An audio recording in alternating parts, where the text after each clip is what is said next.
Can loving a game get you a job at Games Unlimited? Rachel thinks so. This week with Rachel's pick.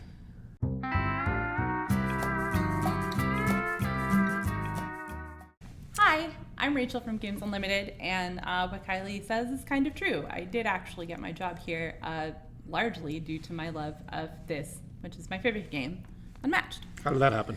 I watched a video on the internet about Unmatched, and I thought, well, that sounds like the kind of game that I want to play. I wanted to start with box number 1. So Games Unlimited had it in stock, and I came in and picked it up. I took it home, and my roommate and I played it, and during halfway through our second game of Unmatched, he looked at me and he said, so you're going to go back tomorrow and buy the rest of these, right? And I was like, sure. So I came back in the next day, and I picked up a stack of Unmatched. I got all of the ones that you guys had in stock at the time. And I took them up to the register, and the guy behind the register was our manager. What he said to me was, you know, if you worked here, you could get 30% off.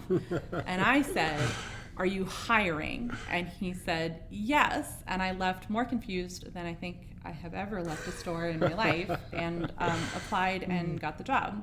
I really love this game. I think it's a lot of fun. So you mentioned you've got one box. There's a lot of boxes here, and this isn't even all the boxes that exist. Not. Do you there's have a to bunch have under all the this? Table as well. You don't. You absolutely don't.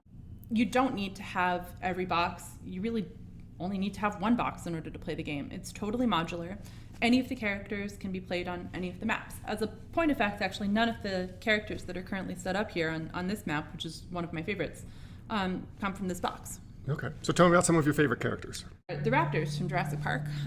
Mine are named Bouncy, Buttercup, and Bernadette. Some of my other characters, however, include Alice. Alice is one of the ones that I've painted, which is another thing that I love about this game. I really love the minis, and I love the art, and I really enjoy painting them. And another of my favorite characters is Elektra, who is from the Daredevil series, and which is not a series of comics that I care about at all, and I don't think I'm going to read her comics, but I do love her as a character. She's one of my mains. So what do you do in the game? The game is fundamentally pretty simple. All of the characters have a character sheet. Some of them have more than one, but at their most basic, they all have a character sheet. The character sheet has their special ability on it, all of which are very individual and are very key to the character. It also has whether they are melee or ranged. All of these characters are melee, but and it has their movement, which is not, by the way, shared split between a character and their sidekick. If Alice has 2 movement, the Jabberwock also has 2 movement. They all also have a deck of cards, but they all have the same structure of cards in them. They have scheme cards, they have attack cards, they have hybrid cards, and then they have defense. This one's purely defense. This is actually one of Alice's strongest cards. This is a really good card. The cards all have a number at the top, and then they have an effect at the bottom. On your turn, you can do the same things. You can maneuver, you can scheme, or you can attack. And that's it.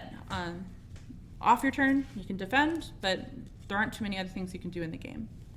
And the goal is to knock out the other players. The goal is to reduce their health bars or their health meter to 0.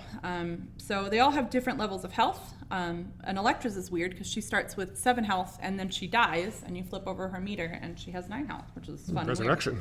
Yeah, nice. She's a lot more powerful when she resurrects as well. So she wants to die. Uh-huh. Okay. How long does a game generally take?